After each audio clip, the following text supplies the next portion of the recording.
자, 오늘은 말초신경계. 네? 아니, 이제 저도 직거래 대상이라 궁금합니다. 이렇게 무감각해지는 걸 나는 항상 기다리고 있습니다. 내가 그 어떤 행동을 해도 나는 애들이 별 신경 안 쓰는 지경까지 가는 거죠. 오케이. 자, 말초신경계 나 안 했냐? 말초신경계 했어요. 말초신경계는 했니? 네. 뭘 안 했니? 자율신경계. 네. 근데 최성신경계 했는지 자, 중추신경계에서 네. 뻗어 나와서 온몸으로 나가는 거지. 네. 말초신경계죠. 네. 예. 네.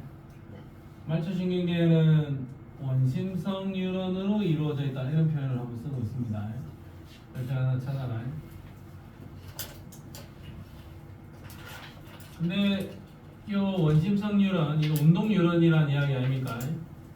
이게 크게 둘로 나누면 체성신경계와 자율신경계로 나누는데, 체성신경계는 대뇌의 지배를 받아야 되는 거야.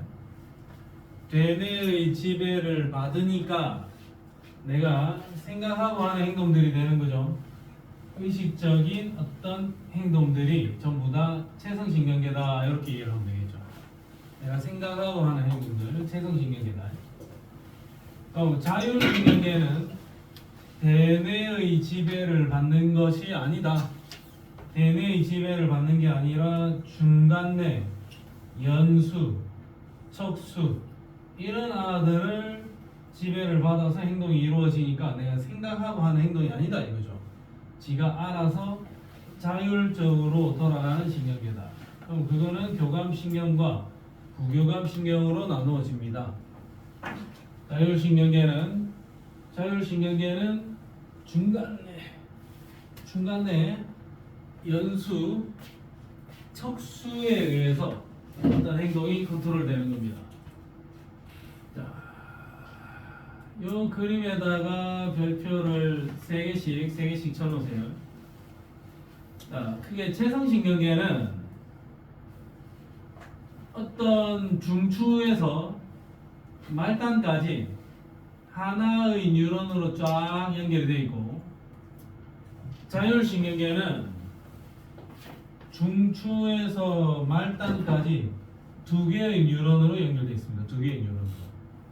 2개의 뉴런으로 연결되어 있고, 뉴런과 뉴런을 연결하는 이 연결고리를 신경절이라 한다. 여기가 신경절. 자, 그러면 여기 이쪽에 뭔가 어떤 중추가 있겠죠. 여기 중추라 하면은 연수는 아니고 중간뇌일 수도 있고 척수일 수도 있다 이거야. 여기 앞쪽 뉴런이 짧고 뒤쪽 뉴런이 길다. 이거 교감신경이고, 앞쪽 뉴런이 길고 뒤쪽 뉴런이 짧다. 이거 부교감신경이다 이거죠. 한 가닥으로 되어 있으면 이건 그냥 체성신경이야. 앞쪽이 짧고 뒤쪽이 길면 교감신경, 앞쪽이 길고 뒤쪽이 짧으면 부교감신경. 이렇게 일단은 그림을 보고 이렇게 구분을 지어주면 된다.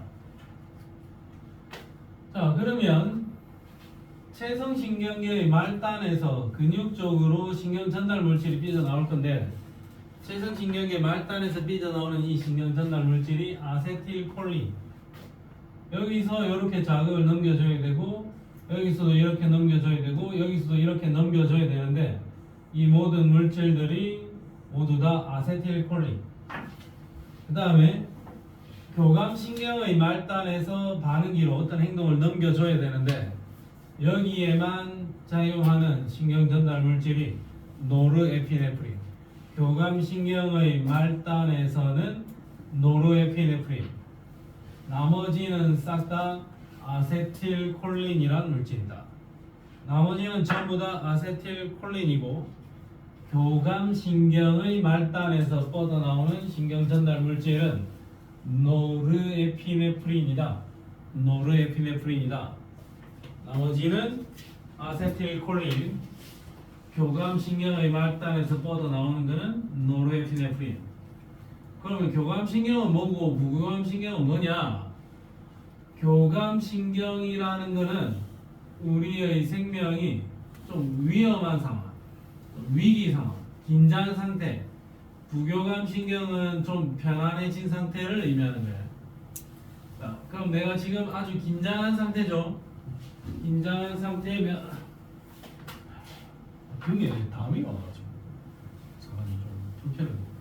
등에 담이 좀 심해. 긴장한 상태. 내가 길 가다 호랑이를 만났어요. 무서운 호랑이를 만나서 내가 좀 도망을 쳐야 되는 상황이야.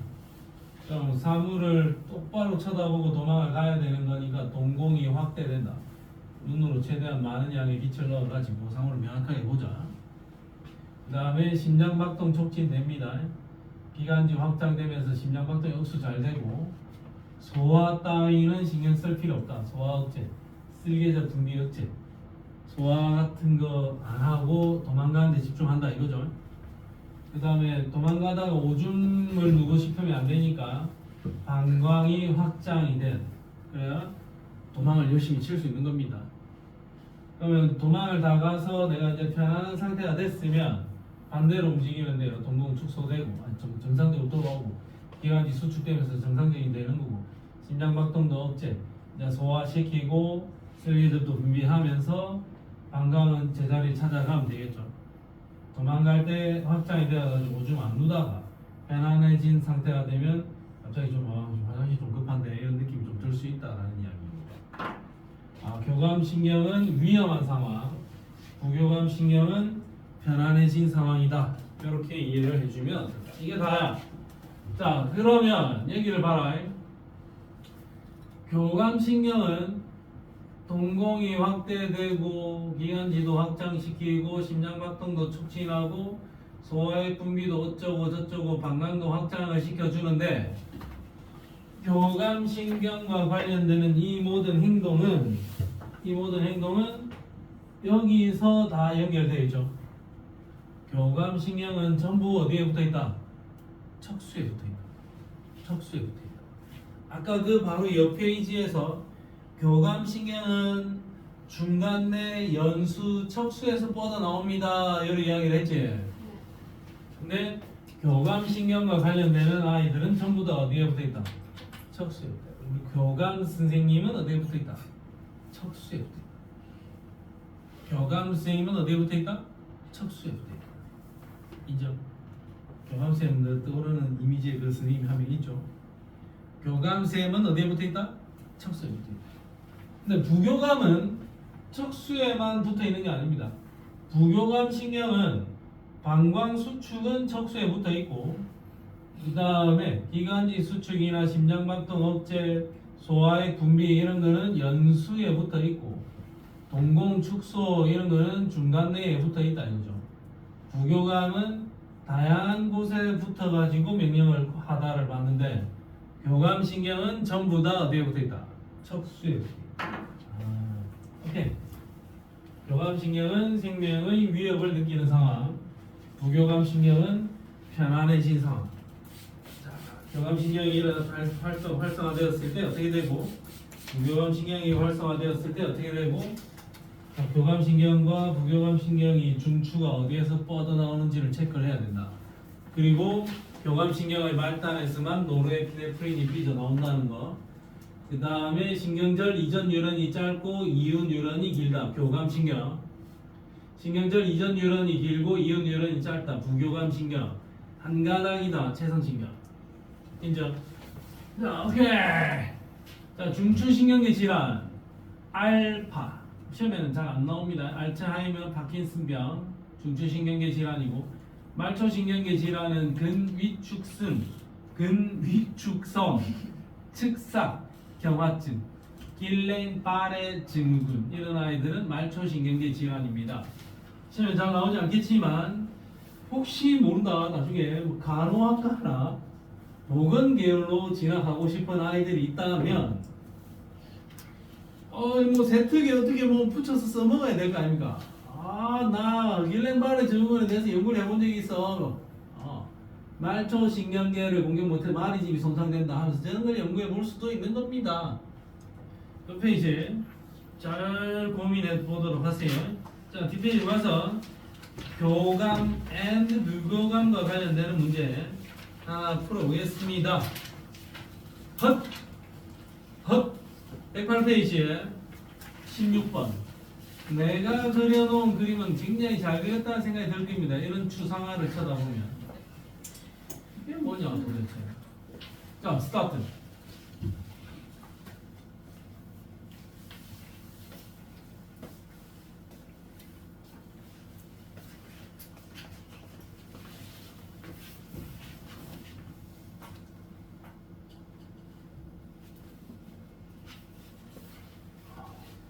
어우.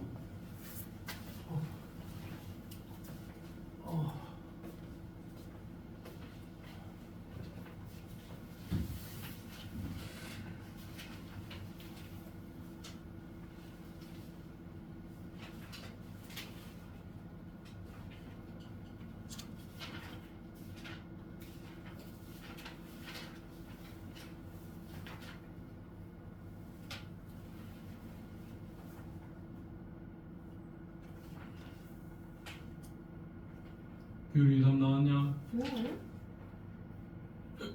왜 안 나왔냐?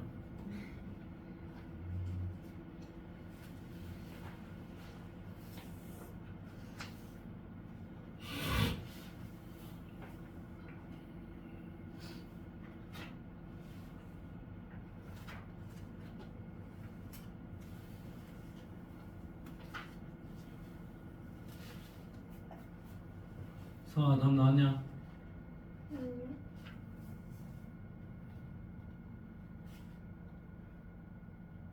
승준아 답 나왔냐? 안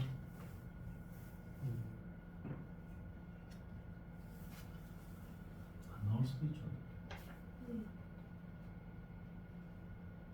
아니요? 땡 땡땡 땡땡.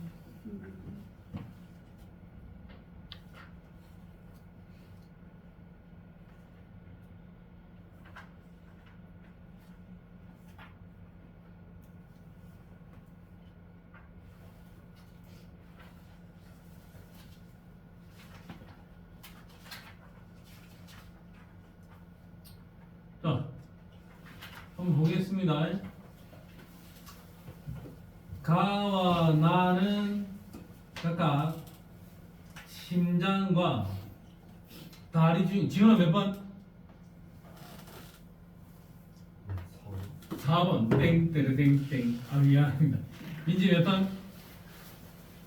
2번. 서아 몇 번? 3번 땡땡땡땡. 석차 몇 번? 4번 땡땡. 다이 몇 번? 2번. 승준 2번. 2번 안 했다고 해서 땡땡땡땡. 이 아닐 수도. 2번이 맞습니다. 보세요. 자, 이 추상화 같이 그려진 그림들 잘 해석을 해야 돼. 자, 이건 유는 한 가닥이지. 이거 한 가닥이지. 네. 근데 얘는 두 가닥이죠. 네. 이거 두 가닥이지. 그러면 이게 자율신경계네. 그리고 중추 쪽이 짧고 뒤쪽이 길지. 오케이. 얘가 누구다? 얘가 교감. 앞쪽이 길고 뒤쪽이 짧죠? 오케이. 이거 부교감. 그러면 얘는 교감과 부교감에 의해서 자율적으로 조절되는 심장이다. 심장. 자, 그러면 얘는 다리다. 다리. 다리 골격근이다. 근데 여기 신경세포체가 중간에 붙어있죠. A 뉴런이 뭐다? 감각 뉴런이다. 그럼 B 뉴런은 운동 뉴런이다. 자, 사람 몸이 여기에 있고 척수가 있고 다리는 여기 붙어있죠.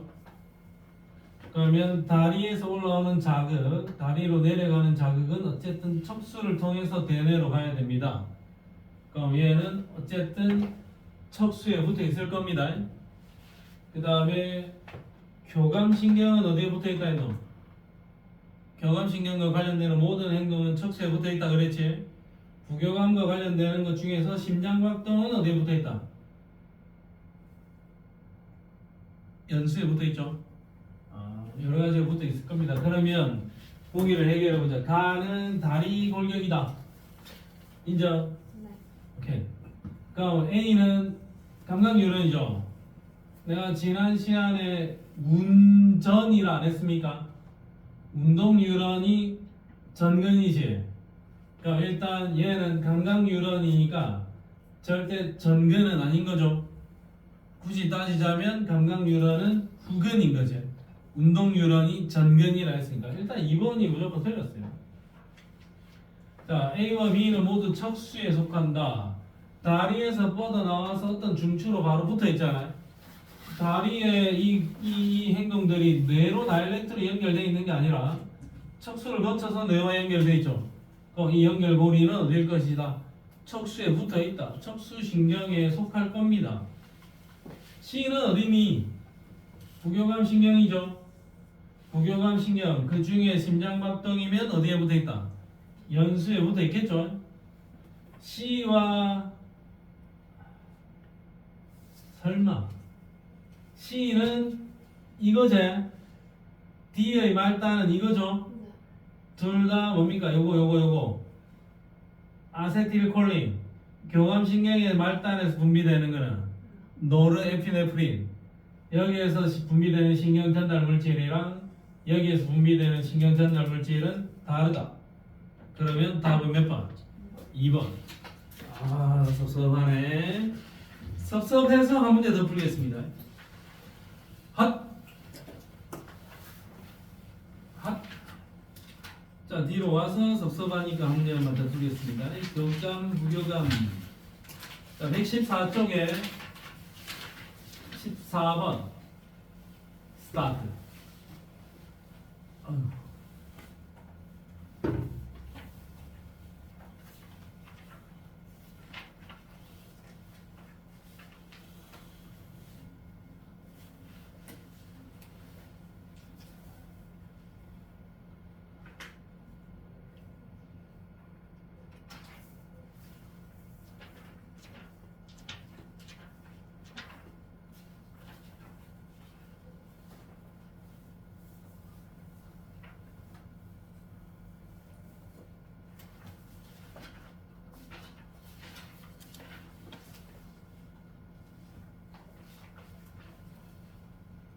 답 나왔니?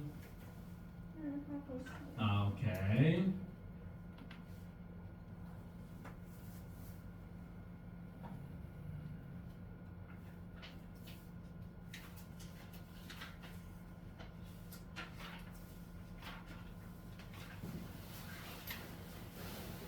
아, 이거는 또 탁탁탁 이빨이 맞게 안 끝나는데 최근. 승률 몇 번? 1번. 규리 몇 번?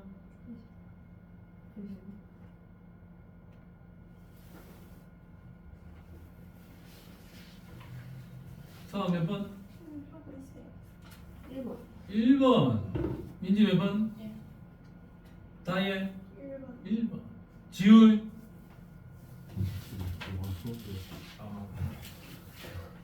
상찬 아으 자. 자, 봅시다. 이 두 가지 끊어져 있지? 오케이. 자율신경. 근데 얘는 중추 쪽이 짧고 여기 뒤에가 길죠? A는 교감, B는 중추 쪽이 길고 뒤쪽이 짧으니까 얘는 부교감. 얘는 신경세포자 중턱에 붙어 있으니까 감각. 얘는 운동 이렇게 되겠죠. 그럼 감각은 요리 타고 들어갈 거고 운동은 요리 내려오겠죠. 자, 그러면 A의 신경절 이전 유형. A는 누구니? 교감신경이지. 교감샘은 어디에 붙어 있다? 척수에 붙어 있습니다. 콜. 기억보기 맞죠? B는 부교감이제. 마음 편안해진 상태죠. B가 흥분하면 심장박동이 촉진되지 않을 겁니다. 완만해질 겁니다. C는 올라가고 D는 내려오죠. 행분의 이동 방향은 서로 같지는 않겠네요. 반대 방향으로 흘러가야 되겠네요. 그러면 기억 보기만 맞네. 정답 몇 번? 1번. 1번이다. 그림을 이리 그려놓는다고. 이렇게 그려놓으면 이게 무슨 이유는 어떤 신경들인지 따다다다 다 체크를 해내야 됩니다. 알겠죠? 네. 자, 오케이. 그러면 오늘 뭐 거국적으로 신경계는 마치도록 하겠습니다. 일단 119쪽까지 숙제 확보. 122쪽으로 가겠습니다. 문제 풀어야 됩니다. 나는 좀 아닌 것 같아요. 수능 실전 문제 너무 어렵습니다. 안 풀어도 됩니다. 수능 실전은. 그래도 할 수 있다면 하세요. 안 해도 됩니다. 하면 더 좋고 안 해도 상관없습니다. 자, 오케이. 자, 그 다음에 호르몬 살펴볼게요. 호르몬. 자, 호르몬 여기 있는 이 내용 정도는 사실 중학교 책에서도 배웠었습니다. 자, 호르몬이라는 것은 내분비샘이다. 이렇게 적어놨네요. 내분비샘. 호르몬은 내분비샘에서 생성 분비되는 거다. 내분비샘이라 하면은 외분비샘하고 좀 쌍벽을 이루는 케이스인데, 외분비샘은 전용 파이프가 있습니다. 전용 파이프. 침만 전달시켜주는 전용 파이프가 있고, 땀만 통과시켜주는 땀샘이 있고 침샘이 있다. 전용 파이프가 있는 것들이고, 내분비샘은 이놈들의 전용 파이프가 없어요. 전용 파이프가 없으니까 온몸을 타고 돌고 있는 혈액에다가 호르몬을 투척을 하는 거야. 그럼 혈액 타고 온몸을 돌겠지? 그럼 혈액 타고 온몸을 돌다 필요한 곳에서 어떤 활동을 할 거다 이거죠. 호르몬은 내분비샘이다. 호르몬은 혈액 타고 돌아다닙니다. 일단 혈관에다가 직접 바로 분사를 해버리고 혈액을 따라 온몸으로 운반되는 거고, 온몸으로 돌아다니다 보면 표적 세포에서 어떤 동작을 하게 된다 이거죠. 자, 그러면 내 몸에서 만들어진 인슐린이라는 호르몬이 있는데, 인슐린이라는 이 호르몬은 간에서 정상적인 동작을 합니다. 그럼 내 손가락 끝에 피를 뽑아보면 이 피에는 인슐린이 있을까요? 없을까요? 있습니다. 내 발가락 끝에 피를 뽑아보면 그 피에는 인슐린이 있을까요? 없을까요? 있어요. 근데 이 손가락 끝을 돌고 있는 이 혈액은 인슐린이 있긴 하지만, 인슐린은 간에 갔을 때 정상적으로 동작한다 그랬지? 이 인슐린은 정상적인 동작을 못 할 겁니다. 발가락 끝에 있는 인슐린도 정상적인 동작을 못 해요. 걔가 돌고 돌다가 간을 지나가는 혈액의 인슐린이 동작을 한다. 그럼 인슐린이 정상적인 동작을 하게 하는 그 포인트가 표적 세포 또는 표적 기관이라고 부르는 거예요. 표적 세포나 표적 기관에서만 작동합니다. 매우 적은 양으로도 어떤 몸의 생리작용을 조절할 수 있고, 너무 적으면 결핍증이나 와다증이 있을 수 있습니다. 몸속 환경을 일정하게 유지한다. 이게 항상성을 유지시켜 준다라는 의미가 되겠고, 생식, 발생 등의 과정에서 호르몬이 매우 중요한 역할을 합니다. 그 정도 이야기까지 서술을 하고 있어요. 자, 여기까지 내용은 호르몬은 도대체 정체가 뭔가, 호르몬은 어떤 특징이 있는가, 거기에 대해서 써놓은 겁니다. 자, 오케이. 호르몬은 내분비샘이고 요런 특징이 있다 정도까지 체크를 하세요. 자, 여기 호르몬의 특징을 서술하시오 이런 거는 이제 중학교 때 우리가 기억은 안 나지만 중학교 때 서술형 문제였을 가능성도 있다. 자, 그 다음에 내가 제일 싫어하는 거 이겁니다. 호르몬과 신경의 비교. 왜 비교해 굳이? 자, 호르몬과 신경을 비교합니다. 좀 전에 배운 신경과 호르몬을 비교를 해보는데, 호르몬은 혈액을 통해 돕니다.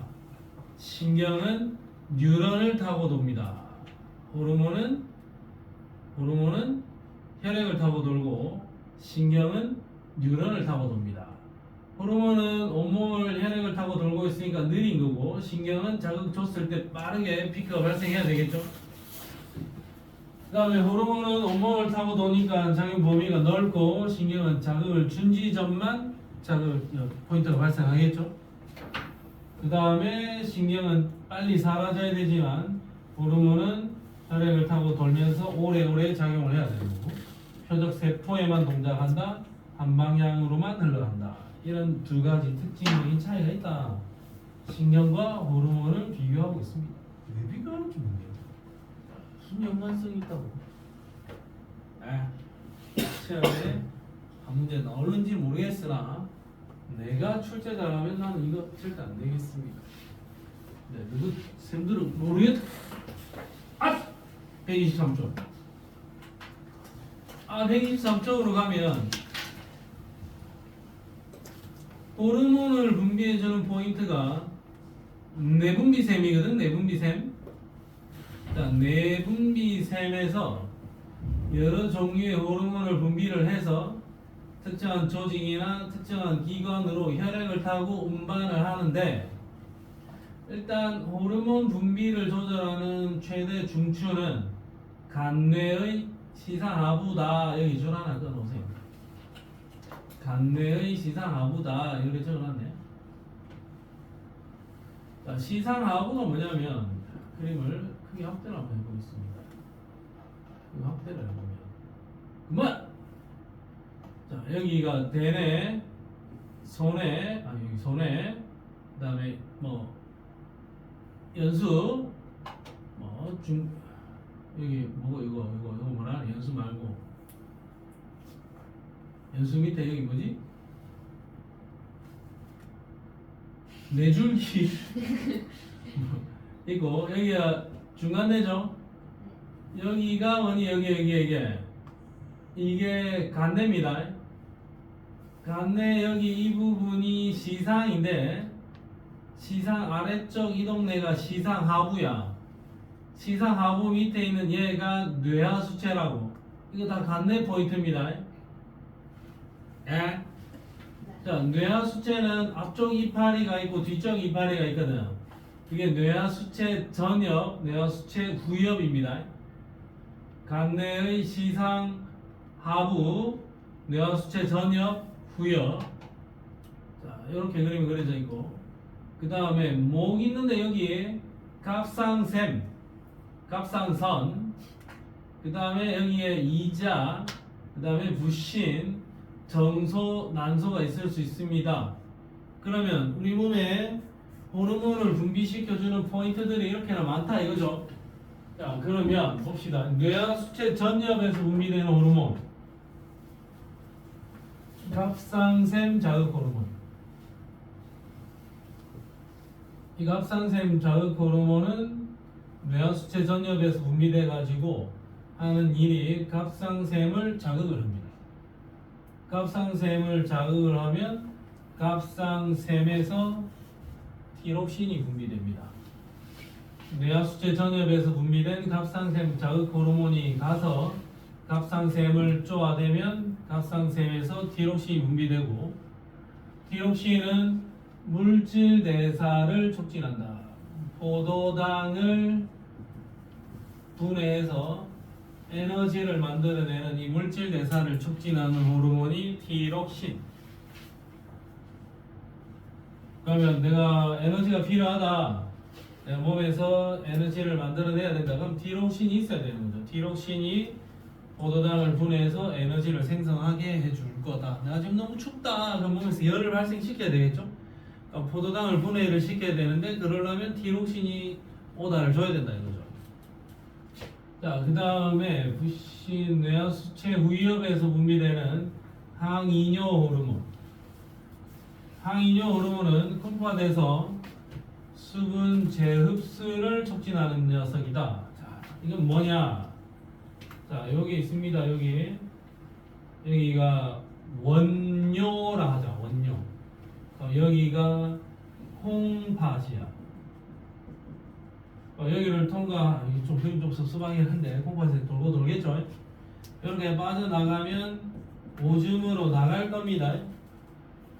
네, 항이뇨 호르몬 ADH, 항이뇨 호르몬 ADH가 분비되면 콩팥에서 오줌으로 나가려고 하는 이놈들을 재흡수를 열심히 시켜버린다고. 수분 재흡수를 촉진하는 호르몬이 항이뇨 호르몬이야.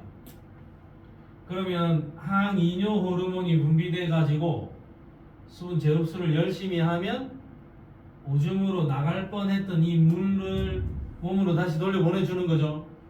그러면 항이뇨 호르몬이 분비돼서 수분 재흡수를 열심히 하면 오줌의 양은 늘어날까요? 줄어들까요? 줄어들겠죠. 오줌의 양이 줄어드는 거지. 자, 그 다음에 항이뇨 호르몬이 분비가 안 돼가지고 수분 재흡수를 안 하면 오줌으로 다 나가버리겠지? 그럼 항이뇨 호르몬이 분비 안 되면 오줌의 양이 증가할 것이다. 항이뇨 호르몬은 콩팥에서 수분 재흡수를 촉진시켜주는 호르몬이다. 자, 오케이. 그 다음에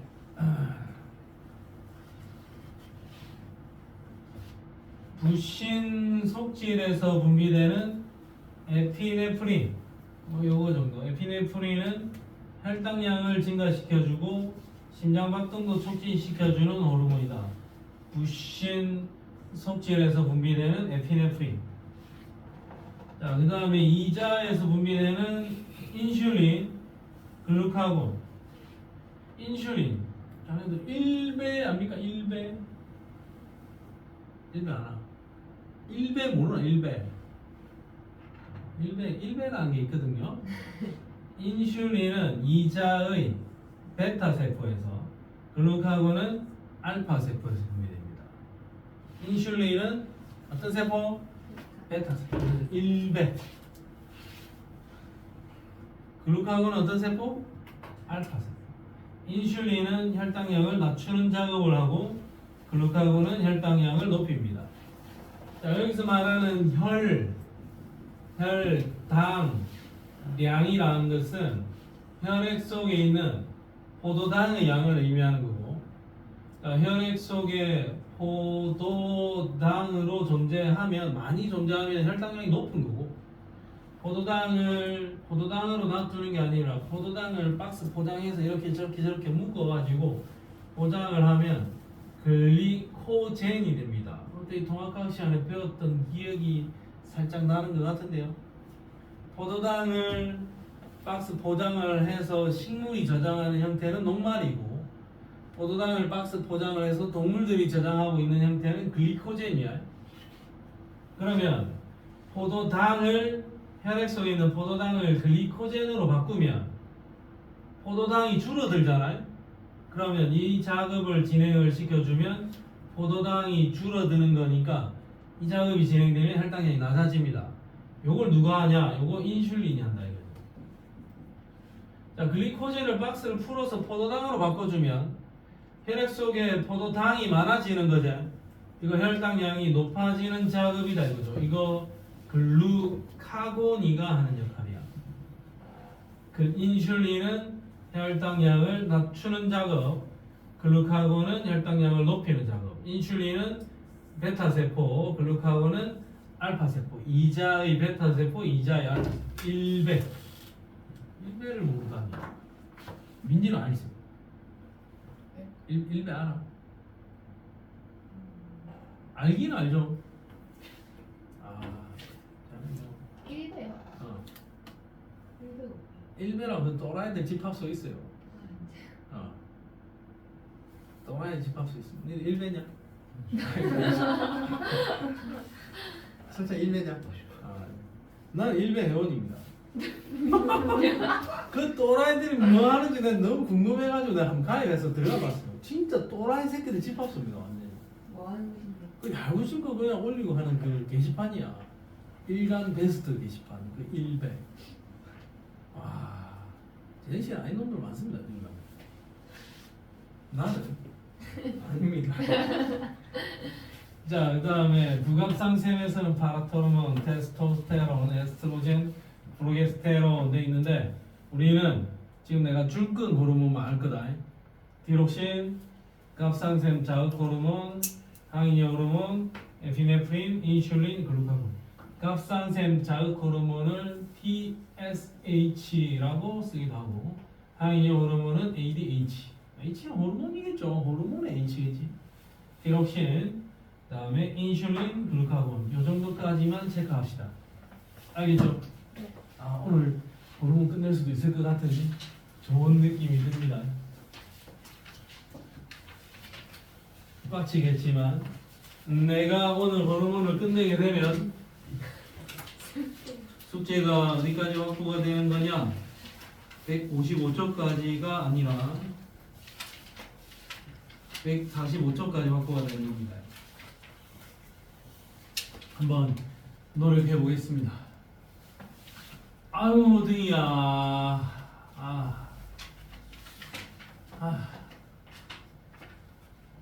등이야.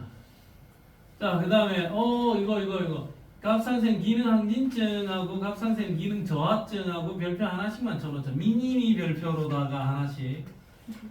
미니미 별표로 하나씩. 크게 말고 미니미. 자, 갑상샘 기능 항진증은 저하증은 뭔가 부족하죠. 항진증은 느낌 잘 안 오잖아요. 얘는 갑상샘 기능이 너무 잘 되는 거고 얘는 잘 안 되는 거야. 갑상샘 기능이 너무 잘 되면 티록신이 많이 분출되겠죠. 네. 티록신이 많이 분출되면 내 몸에서 쓸데없이 물질 대사를 통해 에너지를 쓸데없이 많이 뿜어내겠죠. 그러면 쓸데없이 더워. 쓸데없이 에너지를 너무 많이 생산한다고. 그러니까 체온이 상승을 해. 그러니까 쓸데없이 내 몸에 있는 모든 에너지를 너무 많이 소모를 하는 거잖아요. 그럼 체중이 줄어요. 살이 쪽쪽 빠지면서 더워 막. 그리고 외형적인 특징으로는 안구 돌출 현상이 나타납니다. 눈이 뭐 개구리처럼 이렇게 눈이 좀 튀어나오는 느낌. 확연히. 눈이 좀 이상한데? 요새? 눈이 많이 튀어나온 것 같은데? 이런 느낌이 확실히 듭니다, 진짜. 평소에 일 안 했는데. 이 눈이 영 이상해! 이 정도 느낌이 확실히 듭니다. 안구 돌출을 한다. 집에 가서 엄마가 갑자기 뭐 여름에 겨울에 추워 죽겠는데 창문을 열고 있고, 요새 많이 덥노, 자꾸 엄마. 근데 가만히 눈을 보니까 눈도 좀 튀어나와 있고.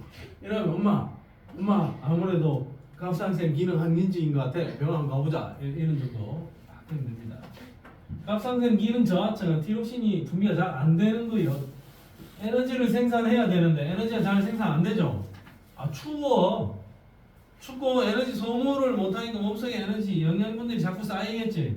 체중이 쭉쭉 증가합니다. 우리가 모두가 다 갑상샘 기능 저하증이 아닐까 한번 추측을 해보면 좋겠습니다. 아닌가? 나는 좀 중증도 비만자니까. 니는 아니겠다. 사원이는 좀 저체중이지. 아니야. 민지 좀 저체중이지. 네. 아니야. 큐리 정상 체중이지. 자, 생장 호르몬이 과다하면 거인증 또는 말단 비대증입니다. 우리 친구 박성호. 오. 이 새끼 말단 비대증. 이 새끼 말단 비대증인 게 거인증은 쪼맨할 때부터 키가 억수 큽니다. 우리 아들, 큰아들 같은, 우리 첫째 아들 같은 느낌. 우리 첫째 아들은 병원 가서 증비 검사를 받아보시오라는 진단을 받았습니다. 왜냐면 우리 아들은 상위 1% 중에서도 특상위 1%였거든요. 키와 체중, 키가 상위 1% 이내에서 거의 0.1%급이니까 혹시 거인증이 아닌지 검사를 안 받아보시오. 거인증 아닙니다. 그냥 큰 거야. 우리 둘째도 상위 1% 이내입니다. 근데 박상호는 말단 비대증이야. 얘가 고2 때까지 키가 172였다고. 고3 때까지 175를 안 넘었다고. 근데 이 새끼가 군대 갔다 왔을 때 한 21살, 2살 때 2m 5cm까지 컸어요. 에? 쭉 이러지 않았어 이렇게. 이 새끼는 고등학교 때 내보다 작아가지고 나한테 맨날 맞고 이랬는데 오늘 군대 갔다가 길 가다 만났는데 새끼가 이래 돼 있는 거야. 엄청나게 키워졌어요. 이 생장 이후에 키가 쑥 자라면 말단 비대증입니다. 그러면 생장 이후니까 어느 정도 성장판이 닫힌 상태에서 끄트리가 자라나야지. 그래서 말단이 비대진다 이거죠. 이런 데 길게 자라 특주간에 자라고 이런 된다. 말단 비대증입니다. 보통 보면 이 큰 사람들은 보통 수명이 좀 짧은 편입니다. 보통 그렇더라고. 소인증, 키가 작은 사람이 소인증입니다. 우상아가 소인증이 아니라고 이거는. 소인증은 딱 보면 아 좀 이상한데 이런 느낌 좀 듭니다. 아 쟤는 키가 좀 작다. 키가 좀 작다 이런 느낌인 거고. 소인증은 좀 이상한데 좀 언밸런스한데 이런 느낌이 확 듭니다. 소인증 보통 키는 140 초반 내지 140 이하. 근데 약간 비율이 좀 언밸런스한 느낌이 좀 듭니다. 요붕증, 오줌 많이 누는 사람, 당뇨병, 혈당량을 낮추지를 못하는 사람, 혈당량을 낮추지 못하니까 미안, 키가 영 작다는 거야. 150 넘는다 이거. 160 되나? 60 안 되나? 157. 다시 163. 160 되나? 160 되나? 저요? 네. 165? 이건 어느 정도야? 70이요. 70 넘냐? 170 되나? 아니야. 당뇨, 포도당을 오줌으로 넣는다라는 이야기입니다. 그럼 당뇨병 걸린 사람들은 오줌을 넣으면 포도당이 그 안에 있는 거죠. 그럼 그 당뇨병 걸린 사람들의 오줌은 당이 많이 들어있으니까 달겠네? 포도당이 많이 들어있으니까 달겠죠? 그래서 실제로 뭐 당뇨병 걸린 사람이 지나가다가 저기 어디 밭에다가 오줌을 누고 갔으면 달단 말이야. 다니까 그게 깨미들이 바글바글 합니다. 단맛을, 포도당은 영양분이 들어있으니까. 아우. 자, 뒷페이지 봐요. 자, 이 페이지인데 항상성을 조절하는 어떤 방식에 대해서만 이해를 하면 돼요. 자, 일단 음성 피드백에 대해서 여기 형광펜이나 네모로 줄 하나 딱 긋고 음성 피드백 개념을 이해를 하고 그 다음에 여기 기량작용에 대해서 이해를 하면 이 페이지는 끝입니다. 자, 음성 피드백과 기량작용. 앞으로 음성 피드백이다, 기량작용이다 이런 이야기들을 할 건데 이게 음성 피드백인지 기량작용인지만 구분해내면 됩니다. 알겠죠? 자, 그걸 봐라. 자, 예를 들어서 A가 있고 B가 있고 B에 의해서 체온이 조절된다라고 치자. 그러면 A가 높아지면 B 호르몬도 양이 많아지거든. 그러니까 B 호르몬의 양이 많아지면 체온이 높아져요. 그런데 만약에 체온이 너무 높지? 체온이 너무 높으면 다시 돌아가서 A를 낮춘다. 그러면 B 호르몬도 낮아지겠죠? 그러면 체온도 다시 낮아집니다. 체온이 너무 낮아지면 다시 돌아가서 A를 높이고 A를 높이면 B가 높아진다. 그러면 체온도 다시 높아진다. 이런 식으로 체온을 일정하게 유지를 할 겁니다. 체온이 이렇게 되면서 일정하게 유지가 될 거야. 이런 방식으로 체온을 일정하게 유지시킨다면 이 방식은 음성 피드백입니다. 음성 피드백. 이게 음성 피드백이다. 자, 알겠니? 자, A가 B에 영향을 주고 B가 체온을 조절을 한다면 이런 방식으로 체온을 일정하게 유지시킨다. 이거 음성 피드백이야.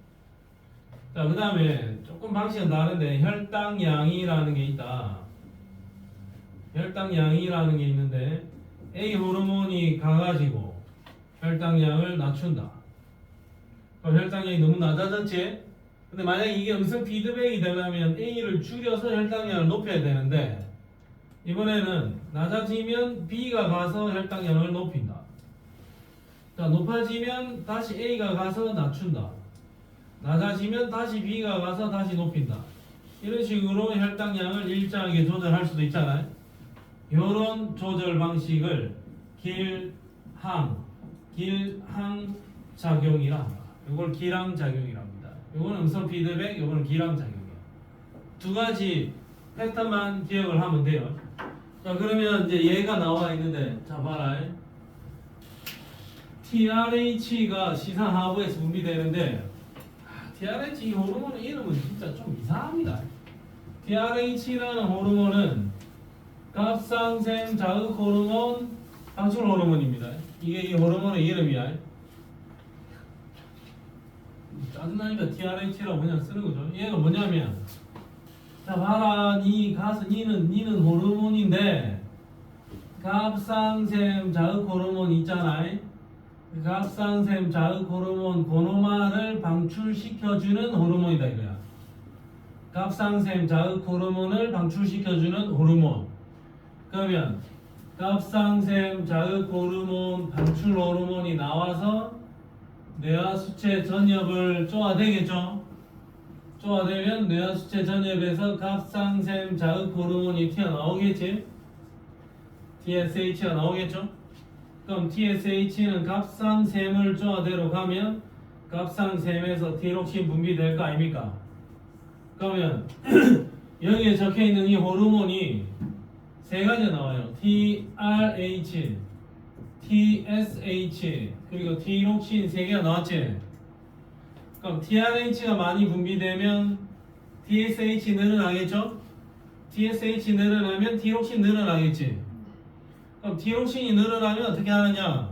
다시 근본으로 가서 TRH를 줄이고, TRH 줄어들면 TSH 줄어들고, TSH 줄어들면 티록신이 줄어든다 이거야. 그럼 이게 너무 줄어들었다. 그러면 근본에서 TRH 높이고, TSH 올라가고, 티록신 올라가겠죠? 그럼 이렇게 이 호르몬의 양을 조절한다면 이런 방식은 뭐다? 음성 피드백이다 이거죠. 이거 음성 피드백에 의해서 항상성을 유지시켜 주는 거다 하면서 예를 들어 놨습니다.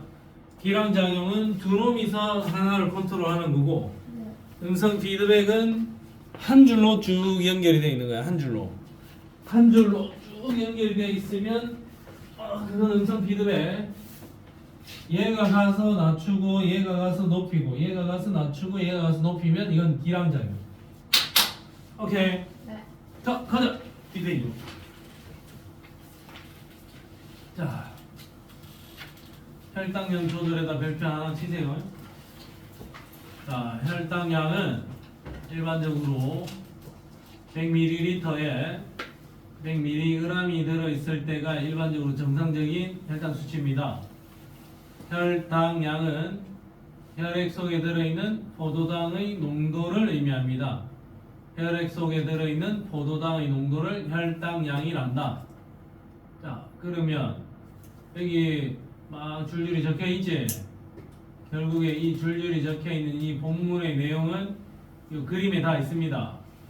자, 한번 봅시다. 혈당량을 낮추는 것보다는 혈당량을 높이는 게 좀 더 복잡한 일입니다. 그러니까 혈당량이 높았을 때도 문제지만 혈당량이 낮았을 때도 신속하게 올려줘야 된다는 거죠. 내가 하루에 밥을 3그릇을 먹어야 되는데 사실 밥이 4그릇 있는 거는 그것도 문제지만 큰 문제는 아닐 수도 있지만 나는 오늘 하루 밥을 3그릇을 먹어야 되는데 밥이 1그릇밖에 없으면 그게 좀 더 중차대한 일일 수도 있는 거죠. 부족한 것도 문제가 되는 거다 이거야. 그래서 혈당량이든 뒤에서 배우는 체온이든 간에 혈당량이 낮았을 때, 그 다음에 체온이 낮았을 때 뭔가 좀 더 시스템이 복잡합니다. 자, 그럼 혈당량 조절을 해보는데 자네들이 갖고 있는 상식은 이거다 이거야. 포도당을 글리코젠으로 바꾸는 놈은 누구다? 이거 인슐린이고, 글리코젠을 포도당으로 바꿔주는 놈은 글루카곤이다. 이건 인슐린이고, 이건 우리가 알고 있어야 됩니다. 자, 그러면 내가 혈당량이 높아졌어. 밥을 많이 먹고 쌀을 소화를 시켜서 혈당량이 높아졌어요. 그럼 혈당량이 높아졌으면 혈당량을 낮춰야 되겠지? 낮추는데 필요한 호르몬은 누구다? 인슐린. 인슐린은 이자의 베타세포에서 튀어나옵니다. 그러면 인슐린이 출동을 해서 포도당을 글리코젠으로 바꾸면 포도당이 자꾸 줄어들잖아요. 그럼 혈당량 낮아지겠죠? 그 다음에 여기 또 뭐라고 적어놨냐면 인슐린이 혈액 속에 돌아다니던 이 포도당을 세포로 넘겨버린다는 거예요. 세포로 포도당 흡수를 촉진시켜준다. 혈액 속에 있던 혈액 속에 있던 포도당을 그 옆에 있는 세포들한테도 차근차근 넣어버린다 이거죠. 그러면 일단 혈액 속에 포도당의 양은 어떤 놈? 줄어들겠지. 그럼 혈당량이 낮아지는 상황이 된다 이거죠. 이 작업을 누가 한다고? 인슐린 혼자서 다 쳐낸다 이거죠. 그럼 혈당량이 낮아지면서 정상 수치로 돌아오겠지. 그럼 혈당량이 높았을 때는 인슐린만 잘 기억을 하면 돼. 인슐린만. 인슐린은 이자의 어떤 세포? 베타세포. 자, 그 다음에 운동을 너무 많이 해가지고 혈당량이 낮아졌어. 낮아지면 혈당량을 높여야 되니까 이자의 알파 세포에서 분비된 글루카곤이 글리코젠을 포도당으로 바꾸면서 혈당량을 최대한 높인다 이거죠. 자, 그 다음에 요게 헷갈릴 수 있는 거거든. 요 부분 글루카곤이나 인슐린을 몰라서 시험 칠 때 틀리고 오는 사람은 없어요. 자, 그 다음에 헷갈릴 수 있는 거는 교감신경이 활성화되면서 부신 속질에서 에피네프린을 분비해준다. 그럼 그 앞에 호르몬 사람 모양 있던 그 호르몬 한번 보고 오자. 한 페이지 거기 보면 부신 속질에 뭐였노? 에피네프린 줄 꺼놨나 그거? 네. 부신 속질에 에피네프린 얘가 혈당량 증가, 심장박동 촉진 시켜주죠. 얘가 혈당량을 높이는 작업을 글루카곤만 하게 하는 게 아니라 얘가 백업을 해준다 이거죠. 교감신경이 활성화되면서 에피네프린 분비된다. 그럼 또 예를 들어 생각을 해봐라. 지금 혈당이 낮으면 좀 춥다 아이가. 그럼 에너지 생산을 많이 해야 되는 거다 아이가.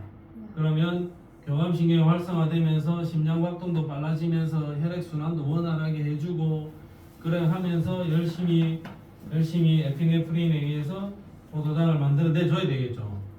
교감신경, 부신속질, 에피네프린 요걸 잘 기억을 해야 돼. 인슐린, 글루카곤을 몰라서 틀리는 사람은 없다. 헷갈리는 거는 저 밑에 있는 저 부분입니다. 교감신경에 의해서 부신속질에 에피네프린이 분비됩니다. 자, 그러면 요 밑에 박스에 있는 내용도 마찬가지야. 요 그림이 전부 다야. 위 아래 있는 모든 내용이 그림에서 다 설명이 되고 있는 겁니다. 자, 그럼 뒷페이지로 와봐. 자, 내가 밥을 먹었지? 네. 밥을 먹어서 소화를 시켰으니까 몸속에 포도당의 양이 올라가겠죠? 네. 그러면 이 포도당을 끌어내려야 된다, 혈당량을. 네. 그러니까 인슐린이 빡 분비가 되는 겁니다. 그래서 포도당 수치를 끌어내렸지? 그럼 끌어내려 놓을 수만은 없다고. 필요에 따라서는 글리코젠을 포도당으로 바꿔가지고 포도당을 또 생산을 해야 되니까 중간중간에 글루카곤이 한 번씩 이렇게 튀어나옵니다. 그러면서 포도당으로 바꿔가지고 에너지를 생산해 내겠지. 자, 우선 내가 확인해야 될 거는 밥 먹고 나면 혈당 수치 올라가죠. 그러면 인슐린 올라가고 글루카곤은 내려간다 이거지. 인정됩니까? 네. 그러면서 혈당량을 낮추는 데 집중을 한다. 자, 그렇게 보면 됩니다. 자, 그 다음에 혈당량이 조절이 안 되는 사람을 당뇨병이라는데 당뇨 환자는 두 가지 부류가 있습니다. 당뇨 환자는 두 가지 부류가 있는데, 자, 제 1형 당뇨는 혈당량이 이렇게 높아졌지? 높아졌는데 1형 당뇨는 어떤 상황이냐면 인슐린이 이 정도까지 나와야 되는데 1형 당뇨병 환자는 인슐린이 분비가 안 되는 사람이야. 인슐린 제작 자체가 안 된다고. 그럼 얘는 인슐린 자체가 제작이 안 되죠? 인슐린을 분비해주는 베타 세포에 문제가 생겨 있는 사람이야. 이건 해결이 안 돼요. 그럼 어떻게 해? 저 사람은 인슐린을 주사로 맞아야 됩니다. 이게 1형 당뇨. 2형 당뇨는 어떤 사람이냐? 혈당 수치가 올라가면 인슐린은 제대로 분비가 돼. 인슐린은 제대로 분비되지만 인슐린이 제대로 작용을 못하는 겁니다. 표적세포인 체세포와 간세포가 인슐린에다가 정상적으로 반응을 못한다 이거죠. 반응을 왜 못하냐면 너무 비좁아서 그럴 수도 있어. 살이 많이 찌거나 막 이래가지고 살이 많이 쪄서 혈관에서 인슐린이 제대로 소통이 안 될 수도 있다. 자, 1형 당뇨, 2형 당뇨 됐습니까? 자, 오케이. 자, 그러면 요 관련 문제 하나만 풀도록 하겠습니다. 자, 혈당량 조절.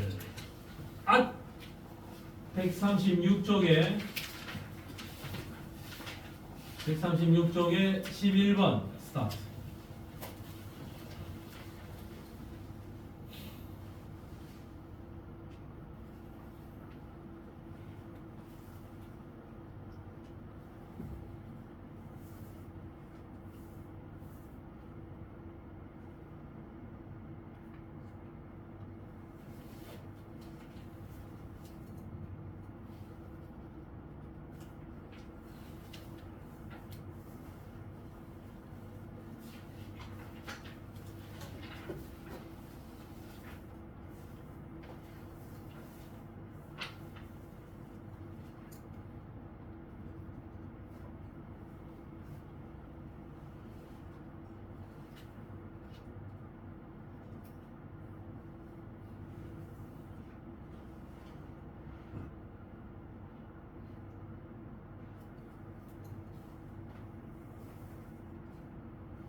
일단 체크했니? 예. 오. 땡땡땡땡. 맞았습니다. 지현아 몇 번? 2번. 자, 봐라. 포도당 수치가 올라갔더니 혈당 수치가 올라갔더니 이 호르몬은 뚝 떨어졌지? 아하. 이거 누구다? 글루카곤이죠. 글루카곤. 글리코젠은 호르몬이 아닙니다. 네. 글루카곤이죠. 네. 그러면 일단은 요놈은 인슐린은 아니죠. 네. 글루카곤은 알파 세포, 인슐린은 베타 세포제. 네. 알파 세포에서 분비된다. 그럼 글루카곤은 혈당량을 높이는 거죠. 네. 세포로 포도당을 흡수시키면 혈당량이 낮아지는 거잖아. 세포로 흡수시키면 안 되는 거고 혈관으로 보내놔야 혈당량이 높아지는 거야. 그럼 이거 틀렸지? 네. 그러면 정답이 몇 번? 2번. 2번이다. 오케이. 잘했습니다. 쉬운 것 같은데? 자, 오케이. 다음은 체온 조절. 자, 오늘은 체온 조절하고 삼투압 조절까지만 하고 마칠 겁니다. 그게 다음 왔어요. 왜. 그 정도만 하지 뭐. 오늘은 살짝 쿵. 살짝 공. 자, 체온 조절. 잠깐.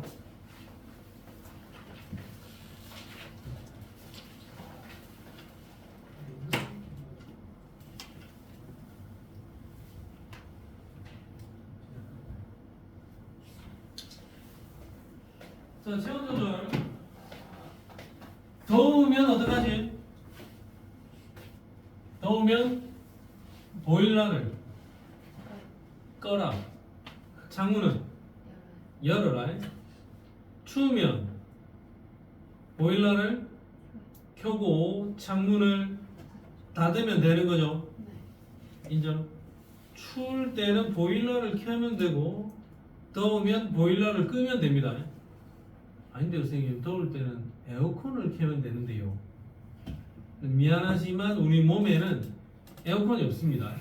우리는 보일러만 있어요. 보일러를 켜고 끄고 창문 열고 닫고 하면 돼. 자, 그러면 내가 지금 춥다. 내가 지금 춥다.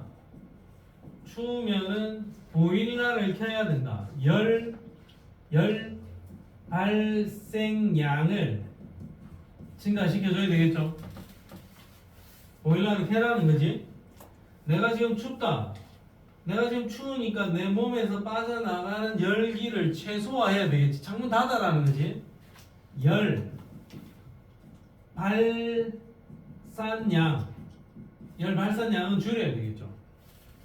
빠져나가는 열은 줄이고 몸에서 열은 만들어내라 이거죠. 자, 덥다. 더우면 보일러 끄라. 열 발생량 줄이고, 지금 내가 너무 덥다. 내 몸에서 빠져나가는 열 발산량을 높여라. 보일러는 끄고 창문은 열어라. 그러면 더위가 해소될 거다 이거죠. 자, 어쨌든 우리는 체온을 일정하게 유지해야 될 겁니다. 자, 그러면 체온은 36.5도를 유지하는데 체온 조절의 중추, 간내의 시상하부, 줄 하나 적어놔.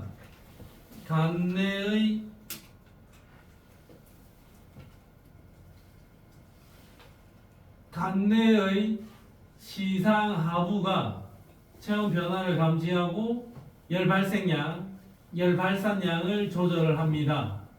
자, 그러면 결국 여기도 위에 문장이 적혀 있고 밑에 표로도 정리를 해놨는데 결국 나는 이 그림만 알면 되는 거야. 자, 추울 땐 좀 복잡하죠?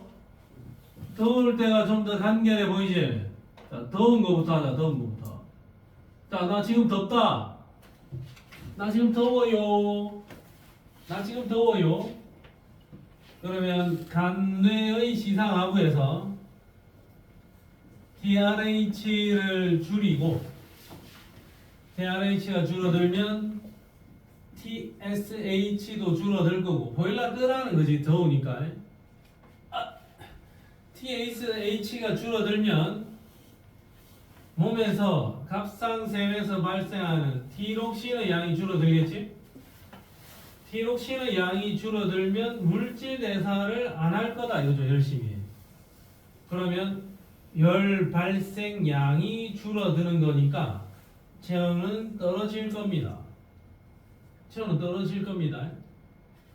자, 그 다음에 창문을 열어야 되는데, 아니지, 더우면 창문 열어야 되죠. 창문을 열 때는 어떻게 하느냐? 교감신경의 작용이 완화되면서 약해지면서 교감신경의 작용이 약해지면 피부 근처에 있던 모세혈관이 이렇게 확장을 한다고. 피부 근처에 모세혈관이. 교감신경의 작용이 완화되면 모세혈관이 확장이 돼. 이 모세혈관이 이렇게 확장이 된다고. 그럼 여기에 있던 뜨거운 열기들이 밖으로 빠져나갈 수 있다. 창문을 열었다 이거죠. 교감신경의 작용이 완화되면서 피부 근처에 혈관이 확장이 되면 열 발산량이 증가한다. 열이 밖으로 빠져나간다. 오케이. 더울 때는 이게 끝이야. 보일러 끄고 창문 열었습니다. 그러면 추우면 보일러 켜야 되겠죠? 자, TRH를 높이고 TSH 높아질 거고 T록신도 높아지면서 물질 대사 열심히 할 거니까 열 발생량이 증가할 거다. 그럼 체온 상승합니다. 보일러 켰습니다. 근데 추울 때는 또 옆 사이드에서 아까 혈당량이 낮을 때 옆 사이드에서 도와줬죠. 체온이 낮을 때도 사이드에서 도와준다. 누가 도와주느냐? 또 아까 등장했던 그놈 부신 속질에서 에피네프린 분비. 에피네프린 분비되면 그 앞에 한 번 더 보고 나 에피네프린 부신 속질 에피네프린 뭐라 적혀있니? 부신 속질 에피네프린 혈당량 증가 심장박동 촉진 여기 돼 있죠. 혈당량을 증가시키면서 심장박동 촉진하면 물질 대사도 촉진이 될 거다 이거지. 자 그러면 혈당량 낮을 때 에피네프린 곁가지에서 도와줬고 체온이 낮을 때도 얘가 곁가지에서 도와줬죠. 그 다음에 창문 닫아야 돼요. 창문을 닫을 때는 교감신경의 작용이 강화된다. 여기는 교감신경이 완화되었었는데 여기는 교감신경이 강화되면 피부 근처에 모세혈관이 더 쪼그라들면서 수축을 해요. 모세혈관이 더 얍실해진다고 여기가 피부인데 모세혈관이 얍실해지면서 밖으로 나가는 열기를 최소화시켜준다는 거죠. 그러니까 피부 근처에 모세혈관이 얍실해지면 얼굴이 창백해지겠네. 빨간 피가 안 흘러가니까. 그러니까 피부 근처에 모세혈관이 확장이 되면 피부 근처에 빨간색 피가 열심히 도니까 얼굴이 벌개지게 돼요. 더울 때는. 추울 때는 창백해지고. 아니 근데 추울 때도 얼어가지고 벌겋던데요. 그거 말고 얼어서 죽을 지경이 되면 그렇지는 않을 겁니다. 자 그러면 교감신경이 강화되고 여기는 교감신경이 완화되죠. 이게 헷갈린다 이거죠. 이게 여기는 교감신경 강화, 여기는 완화. 그래서 우리는 또 이렇게 외워야 돼. 자꾸 여기 암기법 기억나는 게 있냐 그거? 대뇌백수, 그 다음에 운전 몇 개 없죠? 요거는 일배. 그 다음에 이거는 강추다. 강추. 교감신경이 강화되는 건 추울 때다. 강추. 교감신경 둘 다 교감이에요. 근데 추울 때는 교감신경이 강화되는 거고 더울 때는 교감신경이 약해집니다. 완화된다. 추울 때는 강추. 아, 이거는 진짜 간지나지 않습니까? 개인적인 생각입니다. 밑에 있는 표의 내용은 여 위에 있는 그림을 그대로 표로 만들어 놓은 겁니다. 자, 체온 조절 메커니즘 한 문제 풉시다. 체온 조절. 아하. 13번. 136쪽에 13번. 이거 쉽나요?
지훈!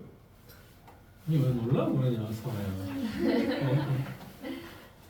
지훈이 몇 번? 지그시. 디귿이 3번. 3번. 서 3번. 3번. 자, 봐라. 자, A는 민지 몇 번? A는 보니까 DRH, DSH, 갑상샘, 디록신 요 연결되는 라인인 것 같네. DRH, DSH, 디록신 이 세 명 다 호르몬 맞습니다. 콜. 그 다음에 경로 B에 의해서 부신 성질에서 에피네프린 분비되죠. 그놈아가 물질돼서 촉진하지. 그러면 보일러 켜는 거지. 지금 추우니까. 그러면 나 지금 보일러 켠 거니까 열 발생량 증가. 그 다음에 피부 근처에 혈관 수축이든 이완이든 이런 거 해야 될까 이거. 둘 다 뭐였노? 추울 때 더울 때 둘 다 교감이야 부교감이야? 교감신경이고 추울 때는 교감신경이 강화되는 거죠. 부교감신경의 작용에 의한 거 아니야. 둘 다 뭐다? 교감신경입니다. 지훈아 고민할 거리가 아니죠. 부교감이 아니고 뭐다? 교감이다. 알겠습니까? 추울 때는 강화, 더울 때는 약화 또는 완화.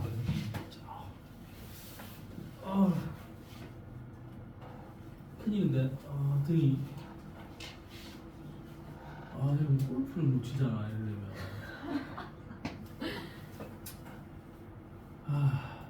고민이네. 올해 중요한 게임인데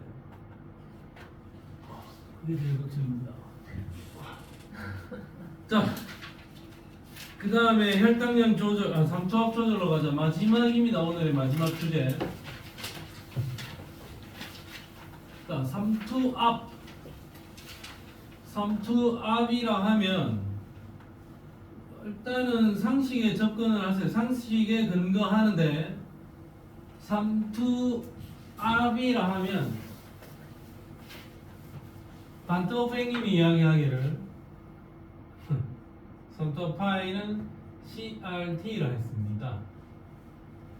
C는 concentration, 얘는 농도, R은 gas constant, 기체 상수, T는 temperature, 온도. 우리 몸의 온도는 36.5도로 일정할 거고 가스 콘스탄트는 원래 상수니까 내비두면 되겠죠.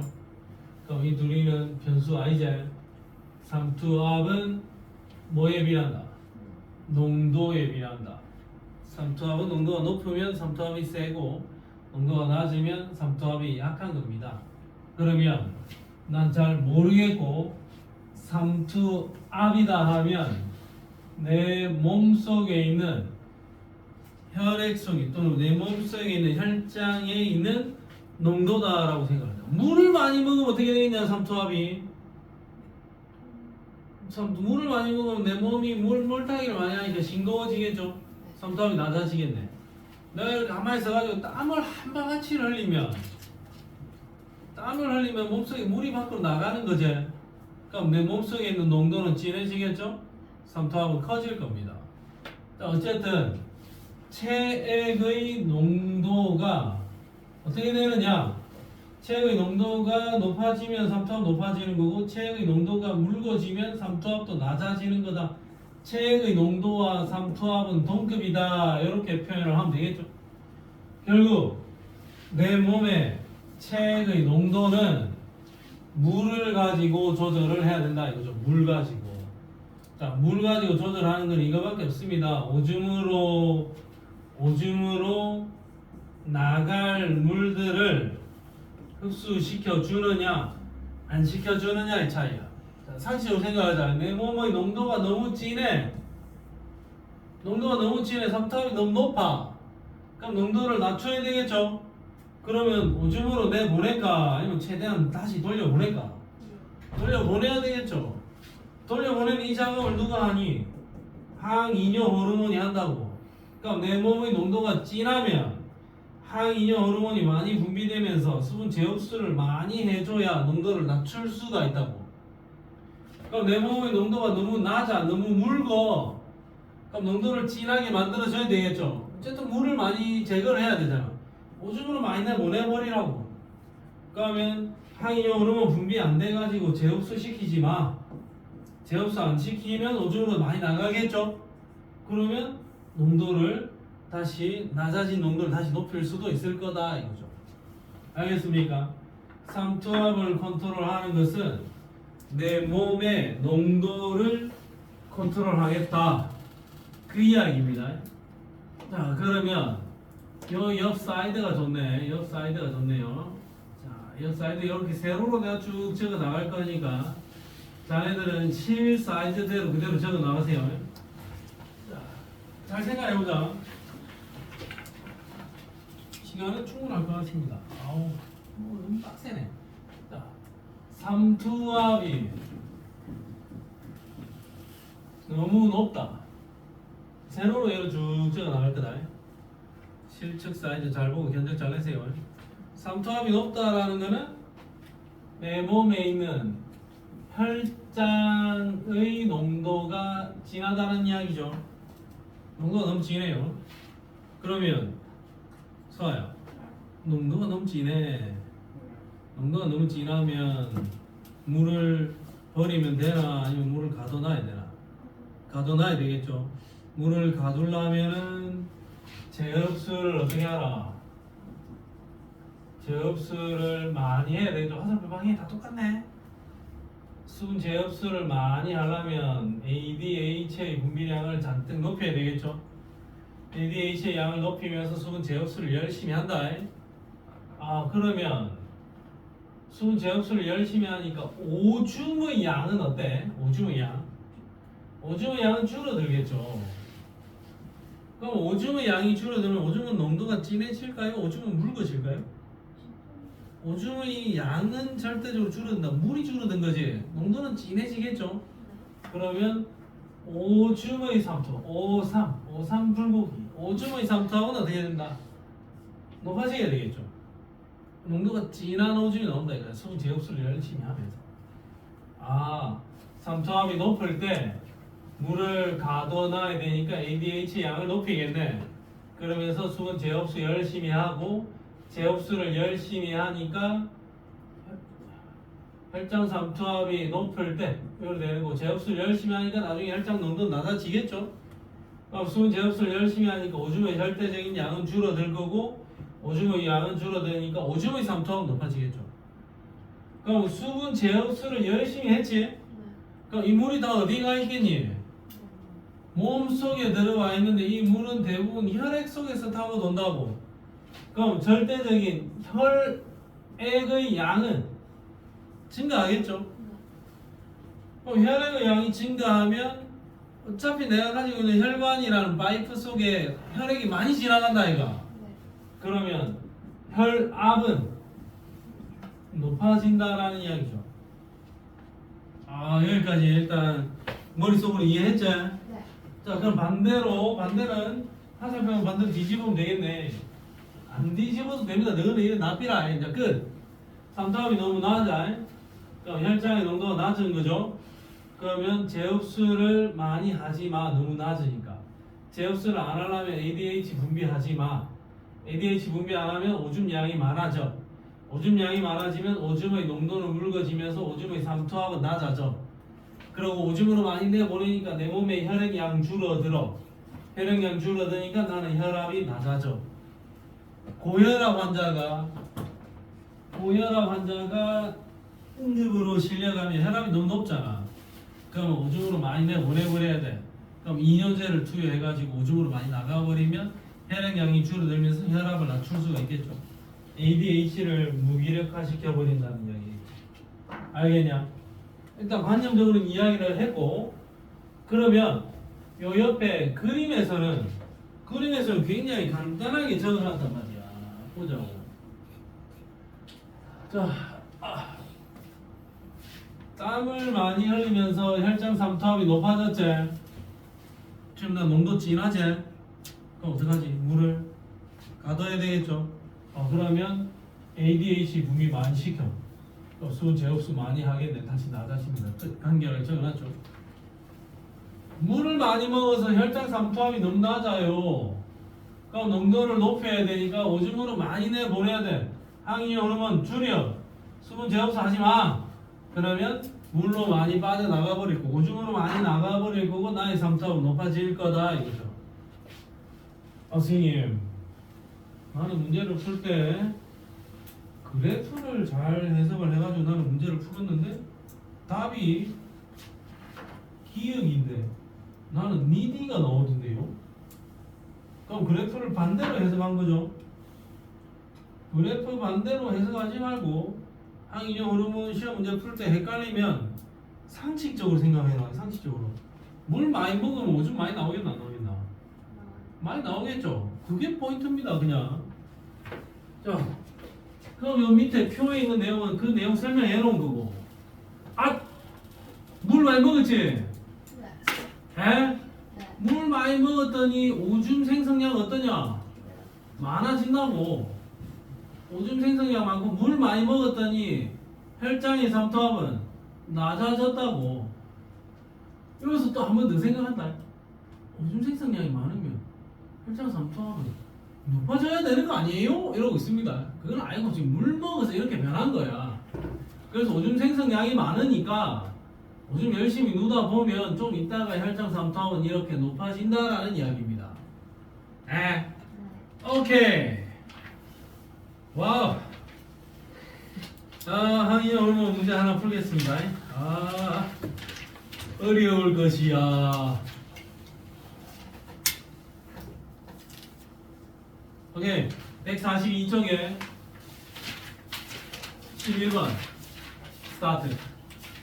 여기 세 개 중에서는 항이뇨 호르몬 이 문제가 제일 어려울 겁니다. 11번 스타트.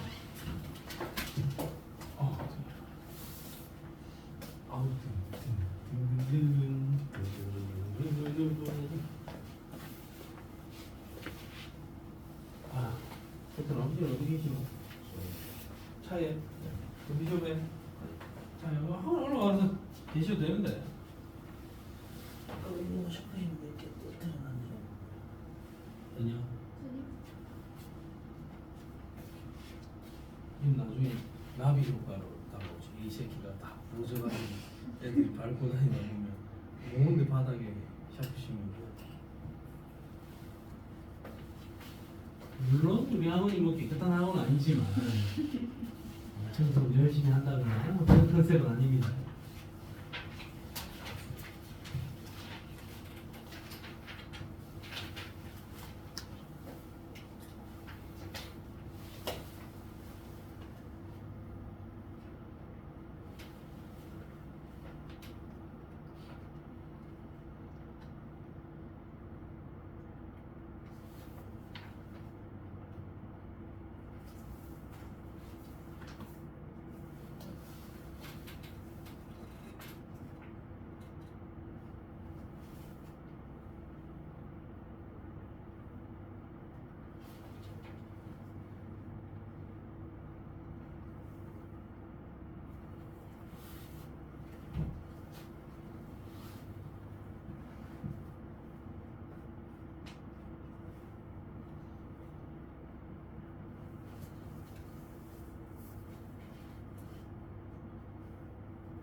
상식적으로 생각해라.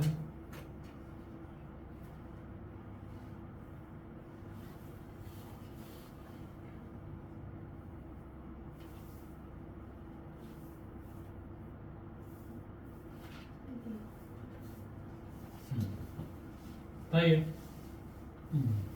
민지 2번 서아 2번 승준 2번 서차이 2번 지후이 2번 오 굿잡. 자, 이거 상식적으로 생각하자. 물 먹었지? 네. 그러면 물 먹었으니까 T2 시점에 오줌 많이 누겠네. T2 시점에 오줌 많이 누니까 T3까지 남아있는 오줌은 없겠죠? 물론 남아있겠지만. 그러니까 오줌은 T2일 때 많이 누겠냐? T3일 때 많이 누겠냐? T2일 때 더 많이 누겠지? 네. 기억이 틀렸다. T2일 때 오줌 많이 눈다며. 수분 재흡수량은 T2일 때 재흡수를 많이 안 하는 거죠. 네. 그럼 네 몸이 틀렸지? 네. 자 그러면 항이뇨 호르몬의 혈중 농도는 T1일 때보다 T2일 때 오줌 많이 눈다며. 네. 오줌 많이 누려면 항이뇨 호르몬의 분비량이 작아진 거죠. 네. 그럼 T1일 때가 항이뇨 호르몬의 분비량이 더 많겠지? 그럼 답은 몇 번? 뭐. 2번. 좀 간지나는 문제는 있습니다. 어떤 게 간지나냐면 그건 뭐 지금 오늘은 안 풀 건데 오늘 여기까지 할 건데 138쪽에 4번 3번 이 두 문제는 간지나니까 잘 풀어보도록 오늘은 여기까지지만